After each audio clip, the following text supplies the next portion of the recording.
Coming back from yesterday, being so physical, did that help? Did you see that today? Well, we've got all our guys are, their attention is really good. I mean, in terms of what we want to accomplish, we've got their attention. And so today was, a different day than yesterday. It wasn't a physical day, but it was a day where mentally they had to be sharp. And I'm never pleased on Thursday because essentially for me, I lose a little bit of the control of what happens on Saturday. See, I can control everything as a football coach, and we're control freaks. I can control everything up through the last day we practice, and that's today. So I'm usually very grouchy today, and I think I held up to that standard. Ryan, now that I know that you're grouchy, I'll ask you about Gary Gray. I know that you have been asked a lot about what went wrong Saturday. What what tack did you kind of take with Gary this week in trying to bring a guy like that back? That he's had great games for us. He's been a consistently solid performer for us. And if he lets one game change the way he plays, then shame on him. Really, that's what I told him. I said, you don't have time to feel bad for yourself. You need to get back up and get going. And those are the things that we're trying to teach our guys every day, how you overcome some adversity. Yeah, he had a bad day. Don't make it 2 bad days. And you can make it 2 bad days if you don't get back to work. And he had a great week of practice, so I expect him to get back to the play that he's had leading up to the Michigan game.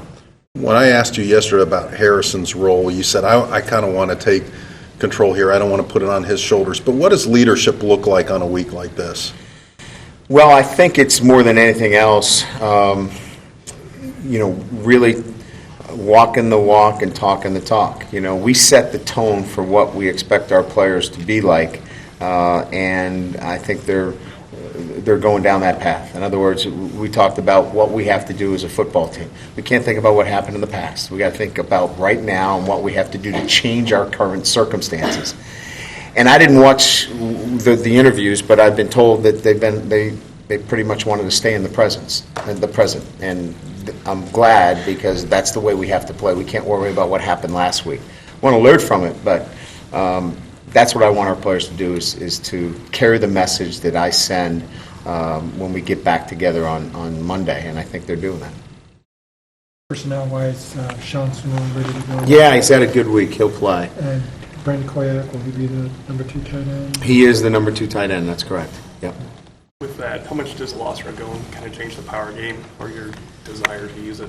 Well, he's a good point of attack blocker for us, but we're hoping that Ben can step in there. And I think when we get Golick healthy, he'll help and Welch. So I think it's obviously going into the game, you have to decide how you're going to play it anyways. And Michigan State is a pretty stout team. In the Big Ten, there's a lot of power running football teams. So. We know we're going to have to pick our spots, but we'll have to try it with Ben Koyak.